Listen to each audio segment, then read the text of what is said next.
Welcome back to Second Helping, the podcast of choice of fans and followers of the number one league in all of collegiate athletics, the Southeastern Conference. Travis Reier, senior analyst for BamaOnLine.com, part of the On3 network, alongside my great friend, co-host, Mr. Brent Beaird, college football analyst for First Coast News, down in Jacksonville, Florida. Also a longtime voter for the most prestigious honor in all of collegiate athletics, the Heisman Trophy. And Brent, as we look around the SEC for week 8 of the 2023 season, a lighter load. You got several teams on the bye week. You've got Florida and Georgia, most notably among that group, getting the week off. You've got talk about coaching uncertainty now as we pass the way point.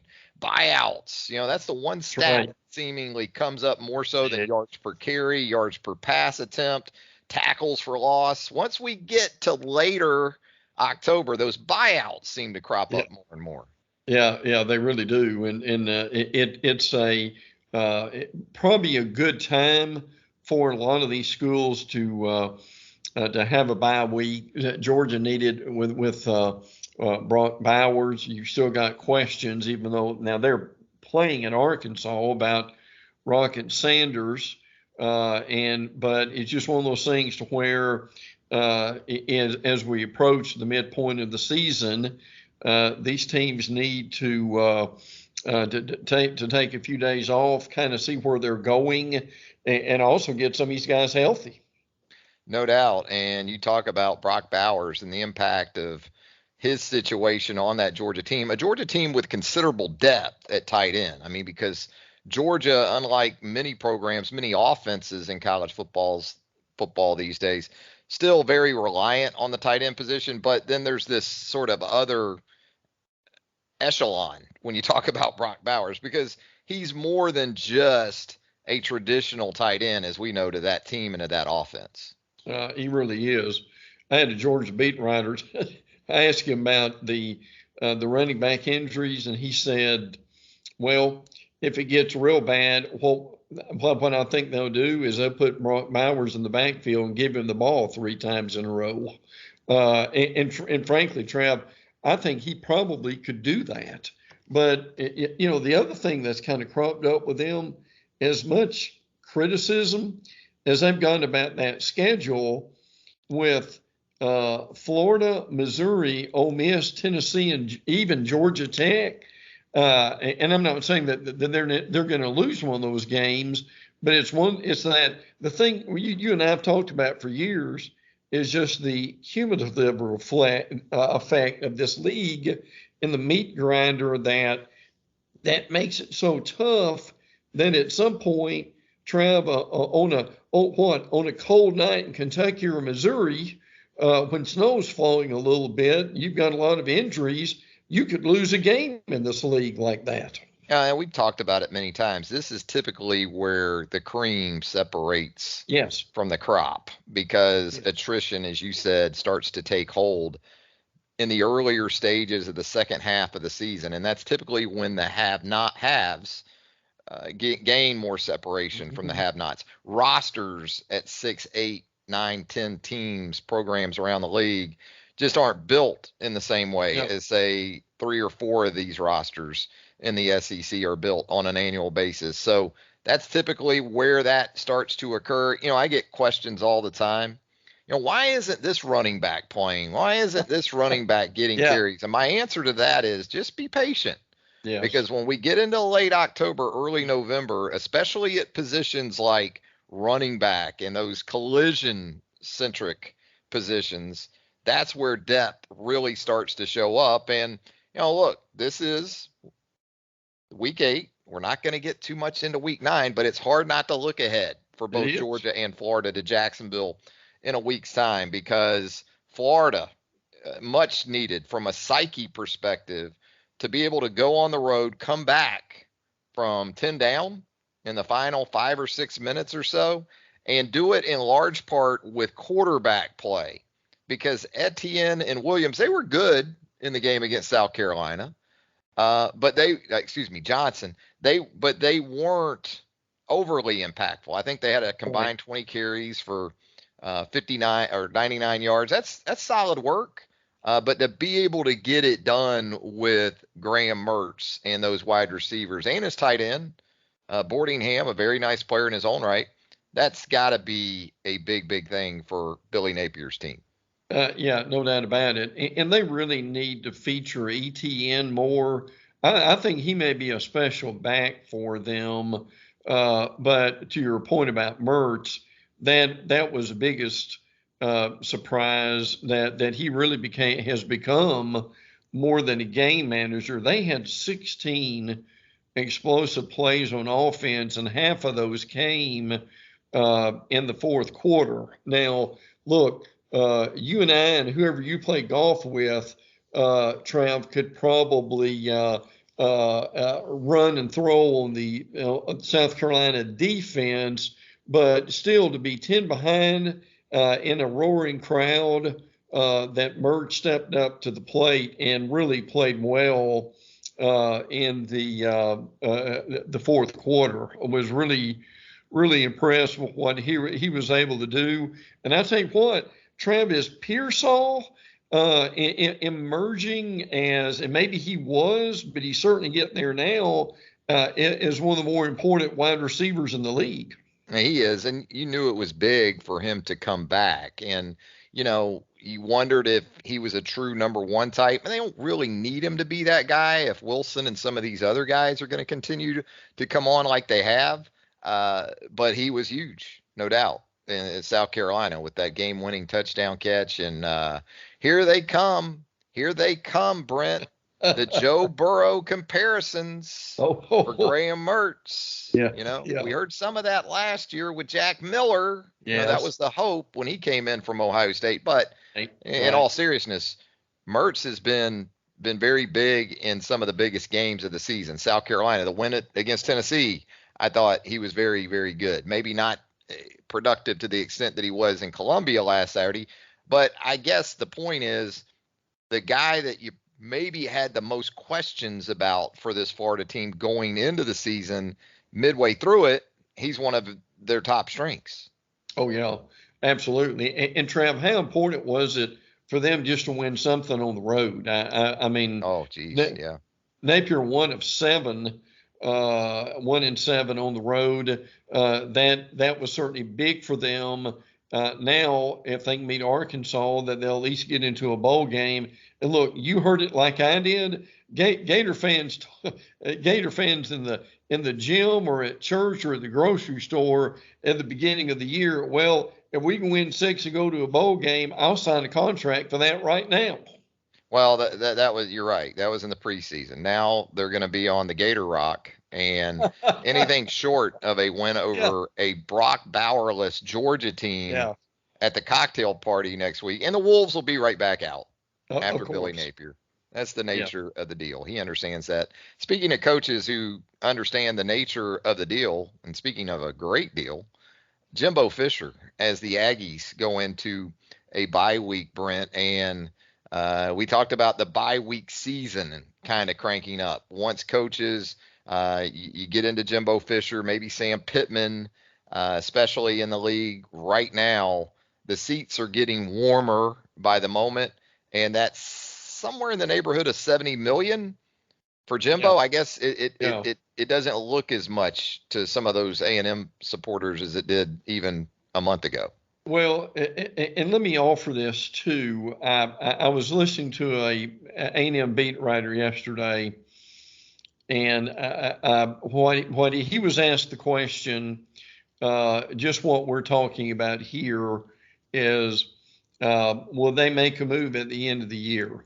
And his comment was, and I thought this was actually rather insightful into the Aggie psyche. He said, they're probably going to stay married a while longer, as he put it, because they play Texas next year. And in their mind, everything's got to go forward in order to beat Texas. And what that means is, what that means is, Trav, is we know that we're not sure how much longer this is going to go on, but we figure if we keep him meaning Jimbo, that pretty much this roster would stay intact, and maybe Petrino will be there another year, so we can get all the wagon circle for that Texas game next year, which we've heard may start the season. Now that's just kind of a rumor, but that would be interesting. So Trav, how about that logic today? My logic is Jimbo Fisher is now 0-8 against ranked SEC teams on the road. Yes. With Jimbo at the helm. That's my logic. That's some Kevin Sumlin-ish. Yeah, it is. Towards the end of his tenure. So it's obviously a big number when you talk about the buyout. But we'll see how this continues to play out for A&M as it returns to action in a week's time. But what we want to do, as we always do here on the podcast, we like to preview as we review from the previous week, and we'll get it started this Saturday with that noon Eastern window. Just one early game in the SEC coming up on Saturday as Mississippi State and Arkansas get together in Fayetteville. And Brent, somebody's got to win an SEC game at this point. Mississippi State comes in 0-3 off a much-needed bye week. Arkansas, after another close and contested loss within the league, sits at 0-4 in SEC play, losers of 5 straight now for Sam Pittman. And so, again, I ask the question, teams that are looking for wins, there's part of me that likes Arkansas in this game because I've seen them absolutely compete with the likes of LSU and Alabama and Ole Miss. But there's the reality that sometimes teams just fail to figure out a way to get over the hump. Yeah, they really do. And the big question about this game is who's going to play for both these teams. I mean, Will Rogers and Woody Marks have been banged up, and hopefully they're going to be back. Now, listen, you told us early in the year about Woody Marks, and when he plays, he makes a difference. He's basically averaging 100 yards a game. So that tells you what he's doing. And your point, well, Arkansas, and I don't know if that fan base at the end of the year, how they'll take this, but at least at this point, that's 8 one-possession losses dating back to last year. They're only averaging about 100 yards rushing a game if they're doing that, and particularly with Rocket Sanders being out. But I mean, and again, you can tell they're close. They've got a really tremendous quarterback in KJ Jefferson. Got to have a lot of help here, but boy, this is a crucial game for these teams. Yeah, I mean, somebody's got to get an SEC win here. The Rocket Sanders situation is mystifying. I understand there's supposedly an injury involved, but he is out this week for Mississippi State, and it's sounding more and more like this is going to be a remainder of the season situation for Rocket Sanders. And when I look at Arkansas, watching the Razorbacks most recently against Alabama, I don't think running back play is the issue. They've got some solid backs. They've got A.J. Green. They've got Rashad DeBinion, Dominique Johnson. And collectively, they're capable of doing some really good things. So, again, you look at the loss at Ole Miss, 27-20. The loss at LSU, a 3-point game, 3-point loss to Alabama on the road. It's got to feel good to this Arkansas team as much as anything to know it's at home finally after a month on the road. Yeah, and that's going to be huge to say the least. But Florida, Auburn, FIU, and Missouri still to go. So Hogs with a lot of work to do still. 3:30 Eastern on Saturday on CBS. It's the third Saturday in October. 17th ranked Tennessee travels to number 11 Alabama. Tennessee coming off a sort of retro win against Texas A&M last Saturday in Knoxville. If you're a leatherhead or an old head, you probably enjoyed that 20-13 game where There wasn't exactly a ton of offensive fireworks, but man, when you talk about this Tennessee run game right now and the legitimacy of it, if you had any questions about that going into last Saturday, they were answered for you by Saturday night, because that's an A&M defense that had proven very problematic to run against, even for Alabama a week earlier. And it didn't seem like much of a problem for Jalen Wright. 8 runs of 10 yards or more for Wright, who I'm on record for a while now as being perhaps the biggest fan of anyone you'll come across. Yes. So that's the matchup for me in this game Saturday. That's where it all starts, Brent. Tennessee spreading you out and then running the football with Wright and Small and Sampson, and then mixing in some Milton as well.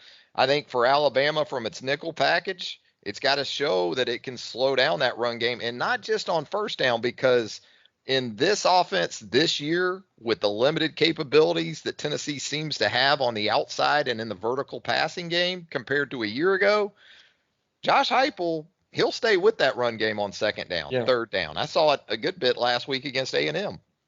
Well, I give Heupel a lot of credit.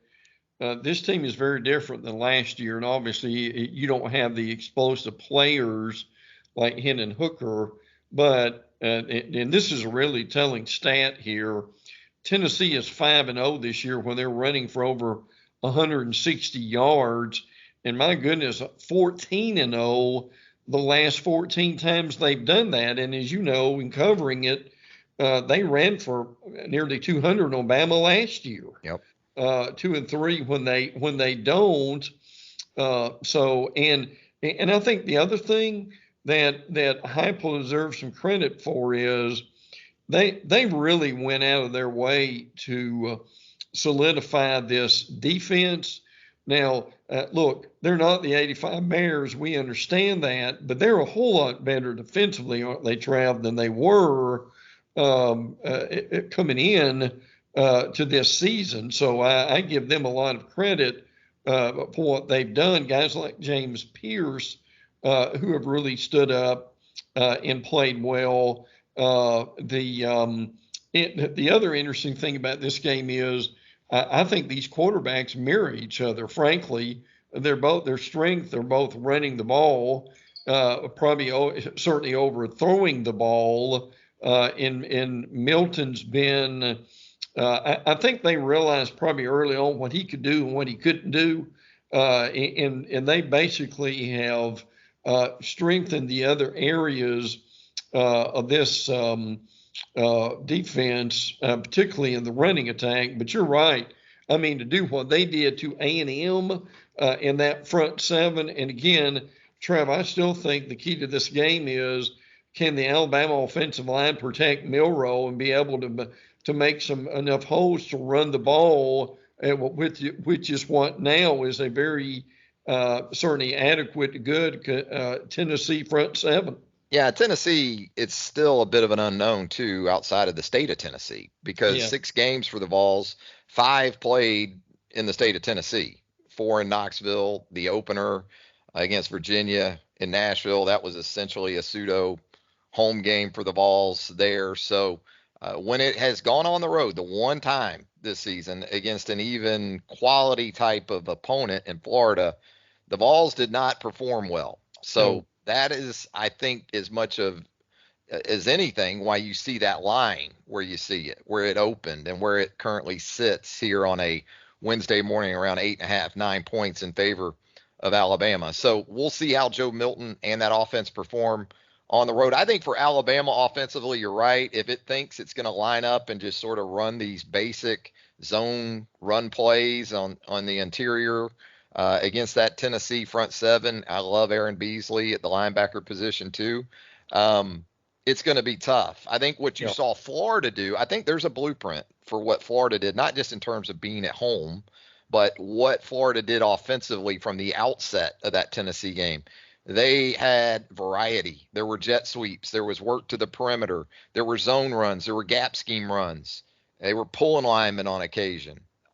We saw Alabama do more of that, I thought, against Arkansas last week. And so there'll need to be a continuation of that for Alabama if it's going to have a chance to kind of hang in there in the run game, because as you outlined and how important that is to Tennessee, and for how much talk there'll be about last year's shootout in Knoxville, as you said, also two entirely different offenses this time around. And I do think, though, when you talk explosive plays, and you're right, both fan bases, I think, look at their quarterbacks as reasons why they won't win on Saturday. Yeah. But I'll say this for Jalen Milroe, man. He keeps hitting on the explosive plays. This is a guy that is averaging 10.9 yards per attempt in SEC play.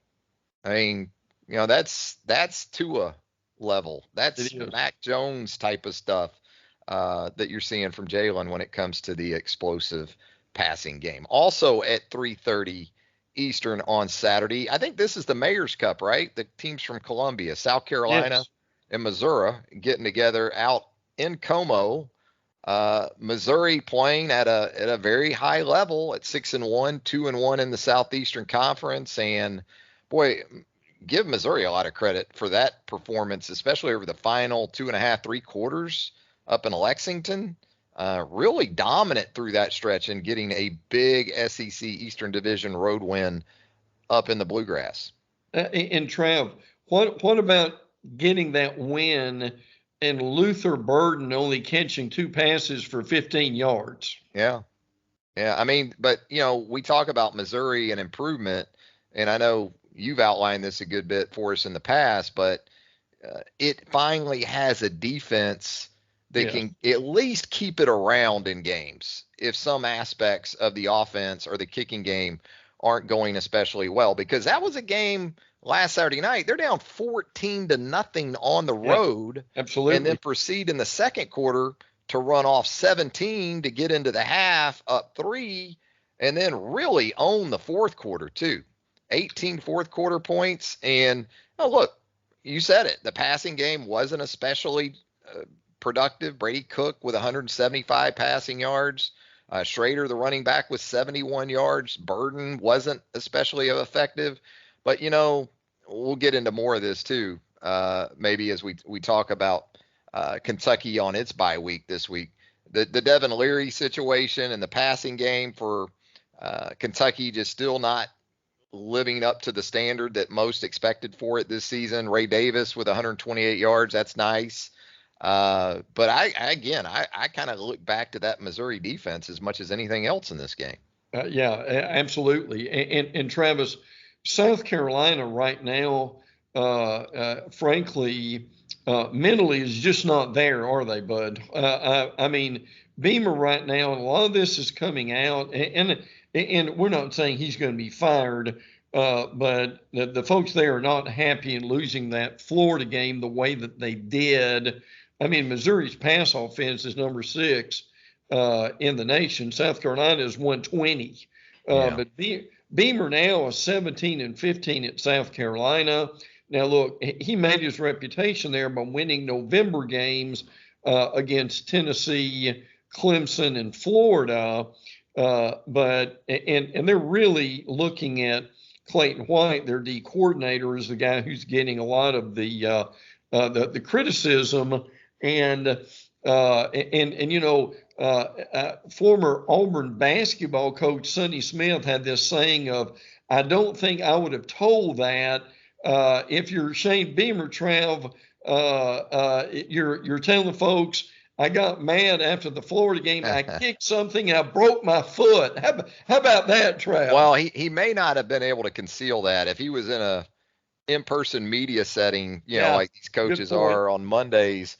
If you come in with a cast or a boot on, you're going to have to explain something. At that point, you're not going to be able to just breeze right past that one. But no, I mean, in game, he was very vocal about his displeasure with the defense, specifically the players. With Alyssa Lang of SEC Network, we heard that interview, and then post game, he reiterated, "Look, we're putting these guys in some positions and some opportunities to make plays, and for whatever reason, they're not carrying it out to the fullest extent."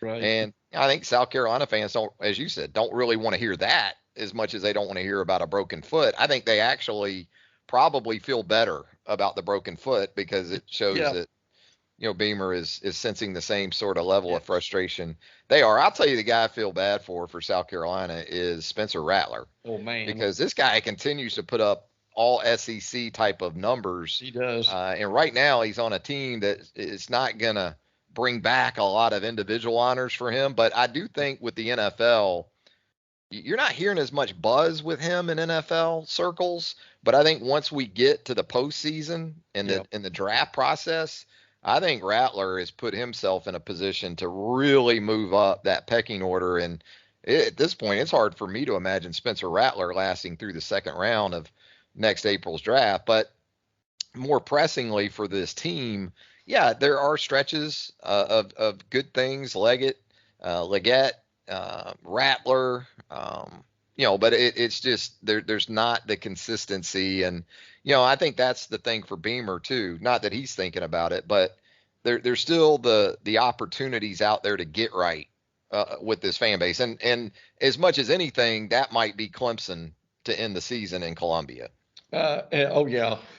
Absolutely. But listen, with this schedule they've got, Trev at Missouri at A&M, Vandy, Kentucky, Clemson, and listen, they've even got Jacksonville State in here with Rich Rod, and that's a team that's playing. Got his sixth win last night. Yeah, absolutely. Could they get scared to death from Jacksonville State? Boy, that would really set the fans on fire, wouldn't it? Yeah, if you lose to the Gamecocks of Jacksonville State and you're the SEC's Gamecocks, I wouldn't think that would sit well with the old fan base. No. 7:00 Eastern on ESPN on Saturday night. Ole Miss travels to Auburn. We talk about teams in search of an SEC win. Hugh Freeze still looking for his first as the head coach of the Tigers. Ole Miss should be fresh and rejuvenated after a much-needed bye week. But this is a series, really, when you look at it, including, I think, 6 of the last 7 have gone to the Auburn Tigers. And AU has just dominated this thing with the Rebels throughout history. Yeah, no doubt. And I think, can Pete Golding's defense stop the Auburn run game? And now I think it's obvious right now Auburn's not going to get much done throwing the ball. So if you can make them basically one-dimensional at this time, one of the Auburn beat writers in their last game tweeted out late in the game, Auburn just topped 100 yards passing against a Power 5 opponent for the first time since October 29th of 2022. Wow. So, and now obviously this will be the last year under Hugh Freeze that they will be struggling at quarterback, but it has been really difficult for them right now. And I'll say this too, Trav, if Ole Miss wins this game, you've got Vandy, A&M, Mississippi State. This could be a really nice year for Lane. Yeah, this is an Ole Miss team for Lane that can provide him with that middle finger to the haters that he loves to really serve up so well. Because as we've talked about, and it's perfectly obvious going into the last offseason with the way the 2022 campaign sort of wrapped up and then into the Auburn situation, there were some wolves getting after Lane a little bit over in Oxford. They seem to have been quieted. Now, you don't want to come out of a bye week flat and lay an egg against an Auburn team that really looked non-competitive against LSU last week. That's my bigger concern. And I understand we're in the portal era. You can flip rosters and you can change things very quickly. I understand that. Just look at Prime and Colorado for more on that. But that looked like just a bad football team. And understanding the next team we're going to talk about, the LSU Tigers, look to be ascending at the right time of the year, even with those 2 losses and the one earlier loss to Ole Miss and SEC play. The Tigers, though, I wouldn't think there are many things worse than a midseason matchup with an academy program. And I know Army comes into this one at 2-4 Saturday night at 7:30 Eastern on SEC Network. But, man, you prepare for these offenses that at least in some form or fashion, have some carryover on a week-to-week basis. You get into the season, and right here in week 8, here comes Army at you if you're this LSU defense. So I know LSU is feeling better about things on the defensive side of the ball. I think you have to at least consider that, Auburn is not 2019 LSU or 2020 Alabama when it comes to offensive football right now. But from a psyche perspective, I think that performance against Auburn was what that LSU defense needed at this point in the season. Oh yeah, absolutely. And Travis, now you and I have followed the military schools for quite a while, and this is almost funny to read, but Army they have improved their passing game. They're up to 16 attempts per game. There you go. They're averaging 143 yards passing a game and the 8.9 yards per attempt. And listen, that is like 5 wide as far as Army is concerned. Boy, the thing that really has got my attention about this, and you have made this stat extremely important. Jaden Daniels leads the nation at 11 yards per attempt. Yep. At this point, Trav, I don't know if this guy is getting the credit he deserves. I mean, he has kept them in games, and I don't know if he'll make New York, but I can tell you as a Heisman voter, Trav, he deserves a hard look at what he has done this year. I think Jaden Daniels' candidacy comes down to one game, and that's Alabama. That's right. In November 4th in Tuscaloosa, because I think A&M and Arkansas, well, he's already seen Arkansas, but as far as like A&M later in the season, some of those stages that you anticipated for him, they may not be quite what you thought they would be. Now, if Alabama beats Tennessee this week and we get that sort of top 10-ish matchup with LSU and Alabama on that following on the after the bye week for both teams, I think he has a chance. If he lights up Alabama and LSU gets a win on the road, and then perhaps he gets another shot in the SEC championship game, that stage, I think he's got an opportunity right now. I mean, you look at it, Michael Penix and some of these other guys, Dylan Gabriel of Oklahoma, you see them getting more of the love in the Heisman race. But I think there's still some opportunities for Jaden Daniels to close the gap there. But I, as much as anything, you look at this LSU run game and how it's come along too. LSU, I think, right now leads the SEC in runs of 10 yards or more with 51. That's in 7 games. Tennessee also has 51 in 1 fewer game. So that tells you about the production of the balls on the ground. Yeah. But that mix too. Last year, it wasn't just Jaden Daniels having to do it through the air. He was pretty much the run game in a lot of ways for LSU. I think with Logan Diggs coming in there from Notre Dame, that's changed a little bit, or a good bit, for this offense.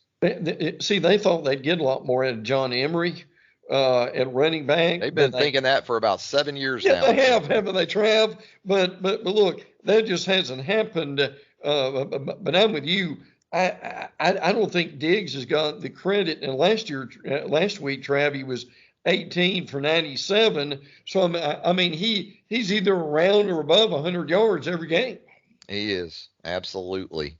Not a speed merchant, but a nice compliment, because your explosive guy is your quarterback. Yeah, he's the guy that can hurt defenses for chunks. And Diggs can do it too, but more so between the tackles than on the perimeter. Well, there you go, Brent. There is a preview of Week 8 in the Southeastern Conference. Anything else for us before we get out of here? Well, and we won't go into that much because of the time, but boy, I mean, you can't help but be impressed with what Washington has done, and with Penix, as you mentioned a few minutes ago. Huge game, Penn State at Ohio State. I think Southern Cal coming back down to with a hard thump on the ground after that loss, and they've got Utah this week who beat them up last year too. So, but Trav, before we go, is Pops feeling better about his Gators right now and back on the bandwagon more? He continues to be largely unmoved. I think he was, as much as anything, he was crushed by that late Friday night comeback by Stanford against his guy, Coach Prime. You know, that 29-0 halftime lead for the Buffaloes went by the board. So I think that hurt him. We went out to dinner with Pops. You can't take him anywhere. We went to a pizza and wings place here in the last night or so. And the last time he had been there, they did not serve him the adequate amount of carrots and celery that he likes with his chicken wings. Yes. So last night he has Nana go into her purse and she pulls out this Ziploc of celery and carrots that she had prepared. So he was ready. But it's, you know, it's just stuff like that you just can't take him anywhere, you know? Yeah. And he's officially, I mean, he's always been kind of, he doesn't care what anyone thinks. Right. But now, you know, in his mid 70s, he's just all the way through that barrier, barricade. Wow. You know? Well, I'm sure he's spending most of his time thinking about what he can get Nana for Christmas. Oh, sure. With the holidays coming out, right? What flavor Skittles she likes, you know, her favorite. So there you go. Well, Brent, as always, a lot of fun with you right here on Second Helping, the podcast of choice for fans and followers of the number one league in collegiate athletics, the Southeastern Conference. Man, I look forward to doing it again. The week of the cocktail party is coming up. Me too, Brett. Have a great week. All right. For Brent Beaird, Travis Reier, thanking you once again for joining us here on Second Helping on the Belly Up Podcast Network. Until next time, so long, everybody.